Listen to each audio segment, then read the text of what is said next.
Aujourd'hui, je voudrais évoquer avec vous la question de l'aide matérielle et de l'assistance réciproque dans le cadre d'un PACS. Et la Cour de cassation vient de rendre un arrêt qui me semble très intéressant, un arrêt du 27 janvier, publié sur son site internet, donc un arrêt de principe. Et ça me permet donc de revenir sur cette aide matérielle et cette assistance réciproque. Les faits vont vous paraître assez simples, et d'ailleurs je pense que c'est des faits qui peuvent se reproduire assez fréquemment. C'est d'ailleurs sans doute la raison pour laquelle la Cour de cassation a accordé une grande diffusion à son arrêt. Vous avez donc un couple qui achète un bien immobilier en fait en septembre 2003 et ils se pacsent le 26 septembre 2003 et ils souscrivent en même temps, vous voyez, des prêts immobiliers pour financer l'achat de leur bien immobilier. Et au bout de 10 ans, ils se séparent, comme ça peut arriver parfois dans le cadre d'un PACS. Et la question qui s'est posée ensuite, c'est de savoir en fait comment est-ce qu'on partage ce bien immobilier. Ce bien immobilier, il a été acquis en indivision, et donc quand on sort de l'indivision, on doit savoir en fait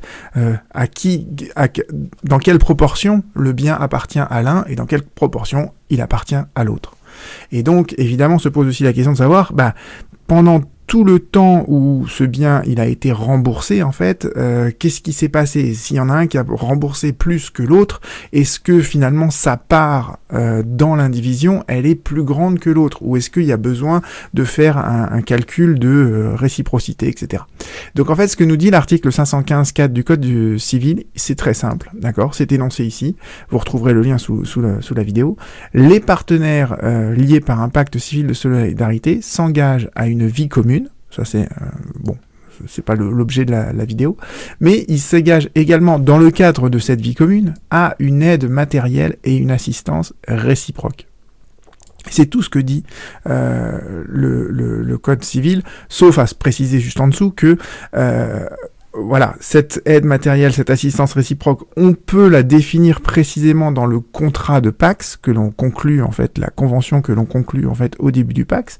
Mais sinon, en fait, le juge va devoir simplement regarder quelles sont les facultés respectives de chaque partenaire du PACS. Donc, en fait, le juge va dire, il s'engage à une aide matérielle, à une assistance réciproque, et je vais tenir compte, en fait, de leurs revenus respectifs. Donc, s'il y en a un qui a des revenus très importants, son aide matérielle dans le cadre du PACS sera forcément plus importante que celui dont les ressources sont les plus faibles. Et c'est manifestement ce qui s'est passé ici. Donc la Cour de cassation nous rappelle donc le principe de l'article 515-4 alinéa 1er.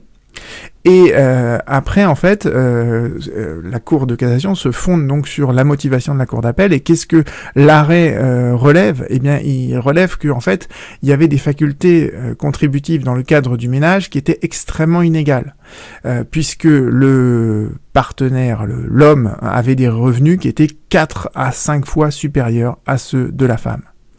Donc, au terme de sa motivation, en fait, la Cour d'appel et la Cour de cassation l'approuvent pour avoir raisonné ainsi. La Cour d'appel considère que tous les paiements qui ont été effectués par l'homme l'avait été en fonction, à proportion en fait de ses facultés contributives. Il n'était pas allé finalement au-delà en fait de ses facultés contributives.